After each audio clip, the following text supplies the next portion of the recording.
Bueno, Paulo, ¿cómo va? Buenos días, gracias por estos minutos con la radio. Buenos días, ¿cómo estás? ¿Qué tal? Bien. Saludos a todos en la mesa. Bueno, nos gustaría que hagas una lectura de lo que pasó ayer con las elecciones en Perú y también cómo son los perfiles de estos dos candidatos que se enfrentaron. Sí, bueno, ayer tuvimos la segunda vuelta en la elección, digamos, en Perú, y lo que más me sorprendía, justo lo hablé con amigos hasta la noche, era cuán parecido es el escenario al del 2021, que justamente enfrentaba a Keiko Fujimori y a Pedro Castillo, de lo que venían ahí hablando.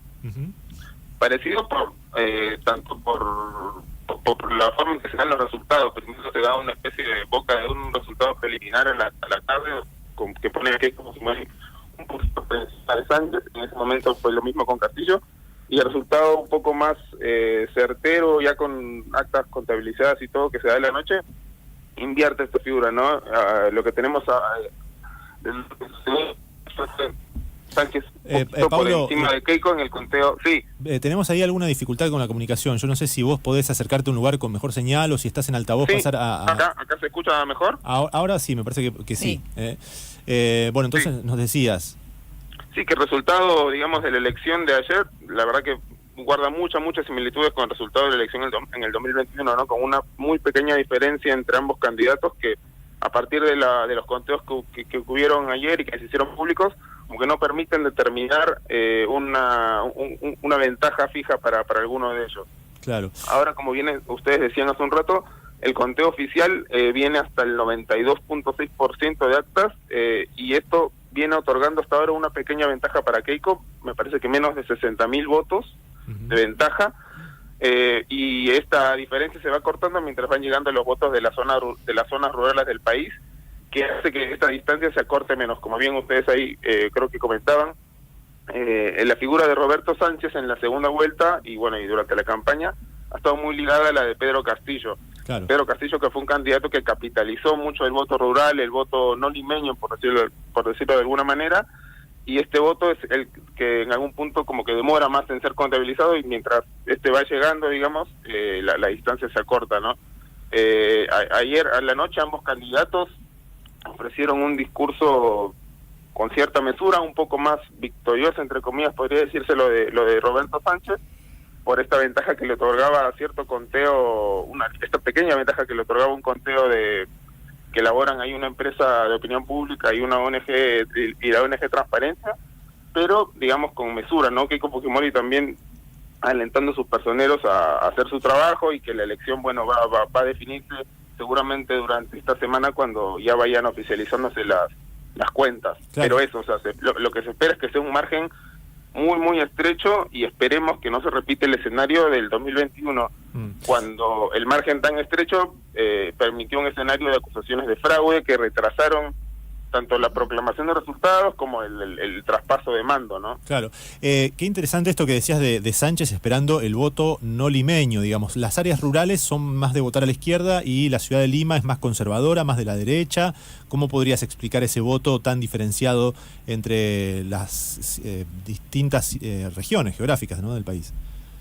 Sí, diría que más que votar a la izquierda es por ahí votar lo que no vota Lima en algún punto. Ajá. Y Lima en ese sentido sí es una ciudad como muy conservadora, históricamente ha sido así, y en las últimas 4 elecciones que tienen a Keiko Fujimori como protagonista, esa otra candidatura, digamos, la ha ocupado en su momento, la izquierda, tanto con Ollanta-Humala en el 2011 o Pedro Castillo en el 2021, pero Pedro Pablo Kuczynski, que era un banquero de derecha, en el 2016, digamos que también recibió en algún punto ese apoyo de las del sur del país y de la zona andina, ¿no?, que son los que le permiten en ese momento también ganarle a Keiko. Y si uno ve la foto de cada una de estas elecciones, incluida la de ayer, la contraposición entre Lima y el resto del país, el voto urbano contra el voto rural, y básicamente el conservadurismo de derecha que propone Keiko y Fuerza Popular desde hace ya 4 elecciones, y la otra alternativa, por decirlo de alguna manera, del otro lado. O sea, en este caso Castillo y Sánchez como que plantean una alternativa para la gente de izquierda que se ha ido nutriendo, digamos, de diferentes nombres, sobre todo en esta campaña, en la campaña de la segunda vuelta, pero que, como te digo, en el 2016 fue un candidato de derecha, en el 2011 era una especie de centro-izquierda. Diría que ahí la dicotomía va más que izquierda-derecha, va más por fujimorismo y antifujimorismo. Claro. Creo que el partido más grande en el Perú termina siendo el antifujimorismo de alguna manera, que es un movimiento que siempre despierta en las segundas vueltas y que la gente sigue su voto más que por un apoyo expreso a las propuestas del candidato, en este caso Sánchez. Lo eligen en contraposición, ¿no?, de lo que significa el fujimorismo, tanto en las propuestas de Keiko, que es una derecha popular conservadora de alguna manera, como en las reivindicaciones que ella ha hecho y hace del gobierno de su padre, ¿no? Ahí es que creo que esa es como la gran disputa en el Perú de alguna manera, que desde hace 4 elecciones la venimos sufriendo, por decirlo claro, en algún punto. Pablo, buen día. Julia te saluda. Pensaba un poco en este esquema que vos planteás, en que el escenario de las primarias, ninguno de los muchos candidatos y candidatas que hubo llegó siquiera al 20%, y en este resultado tan ajustado, digo, este panorama, ¿cómo se puede pensar también la gobernabilidad para quien efectivamente termine siendo presidente o presidenta de Perú? Sí, tal cual. Es un problema que, venimos arrastrando desde el 2016, que, como siempre digo, creo que se abrió una especie de caja de Pandora al usar el recurso de la vacancia presidencial para sacar y poner presidentes, y Perú en parte viene, creo, haciendo noticia en los últimos años por este mal hábito, ¿no?, de ingobernabilidad, de que la investidura presidencial termina siendo algo como accesorio a lo que el Parlamento decide. En este contexto me parece, y acá estoy opinando un poco a partir de la elección de primera, si bien, como dices, hubo mucha fragmentación de los partidos, con ningún partido como alcanzando siquiera el 20% de los votos, porque Keiko Fujimori, que queda primera, lo hace con 17 y Sánchez con 11, y el resto, viene detrás.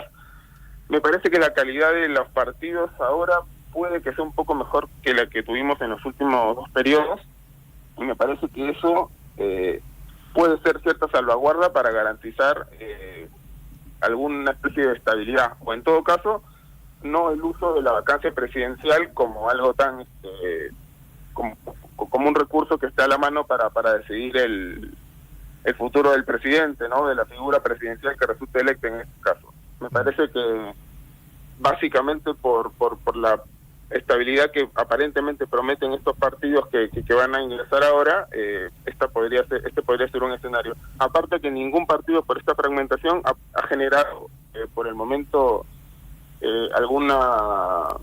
o mejor dicho, han generado en esta segunda vuelta alianzas que, haciendo los cálculos y pensando en cierta disciplina partidaria, harían pensar de que el escenario de la vacancia, al menos en esta parte de gobierno, en esta primera parte de gobierno, va a ser como algo más, una posibilidad más remota. En todo caso, a Perú creo que le queda un poco luchar contra este rezago en los últimos años de apelar siempre a esta figura muy rara que justo lo pude revisar en este último tiempo, y no es una figura que existe en muchas constituciones latinoamericanas, el tema de la vacancia presidencial, porque no es un juicio político exactamente, es algo mucho más, entre comillas, simple a nivel parlamentario. Se requiere solamente 2 votaciones de más de 2/3 de la cámara unicameral que teníamos antes, y ahora que cambió el sistema bicameral se complejiza un poco más. Me parece que eso hace que sea un poquito más estable, al menos lo que vamos a ver a partir del 28 de julio de este año. Claro. Respecto al voto a Keiko Fujimori, ¿cómo se podría explicar? Digo, ella ha sabido construir una fuerza política fuerte, tiene ahí un piso electoral que le permitió ganar la primera vuelta y ahora estar con el 50% de los votos, o también hay un fenómeno que arrastra estos triunfos de la derecha a nivel global que influyó. ¿Cómo lees ese voto a Keiko? Para mí es una mezcla de ambos, porque mal que bien, Keiko Fujimori, usando en principio la figura de su padre, pero luego ella también, creo, cimentando su figura política en Perú, ha logrado consolidar a Fuerza Popular, que es el partido que ella forma en el 2000, para las elecciones del 2016, ha logrado consolidarlo como, me parece, la fuerza determinante política en Perú en los últimos años. La disciplina partidaria que tienen, la capacidad de también de alguna manera llegar a la población en periodos electorales, le ha garantizado siempre al menos una primera minoría en los últimos congresos. Para este nuevo congreso no va a ser la excepción. Ellos, como bien decías, bueno, Keiko con 17%, con es un porcentaje muy alto, pero ganó la primera vuelta y se asegura, digamos, la bancada más grande, tanto en diputados como en senadores. Eso, para mí, dentro de todo, si bien por ahí no puedo coincidir, no lo hago mucho con las posturas que plantean, me parece dentro de todo un mérito. En un sistema político tan fragmentado como Perú, con poca tradición de partidos, digamos, ella con un poco de trabajo partidario, digamos, ha logrado ser siempre una alternativa para un sector en cada proceso electoral. En los últimos ya van a ser 20 años más o menos. Claro. Pablo, sí. Continúa la idea y te saludo. Sí, no, y para añadir, para mí tiene que ver mucho lo que comentabas del fenómeno regional, ¿no? De cómo las derechas en el último tiempo vienen volviendo sus especies. O sea, llegamos a algún punto en los distintos países de la región, vemos en el caso de Colombia, bueno, acá desde Argentina, la verdad es que tenemos que decir que Milei en parte es un gran protagonista de la campaña, o de las campañas sin creerlo en algún punto, porque se apela mucho a su figura, la grandilocuencia de la manera en que hace política, digamos, para que estos candidatos de derecha por ahí tengan siempre un ancla para hablar de temas de recortes del Estado, o temas de presencia del Estado de alguna manera en la vida política, ¿no? En la primera vuelta en Perú fue Rafael López Aliaga el candidato que por ahí más apelaba a esa figura, pero bueno, en general es algo que se atribuye un poco, que se vincula y que le da sin duda un empujón al voto de derecha, a una militancia de derecha, creo yo, en algún punto. Claro. Pablo, bueno, ¿votaste o tenés idea de cómo fue el voto en el exterior? Digo, si estuvo bien organizado, si se pudo hacer bien.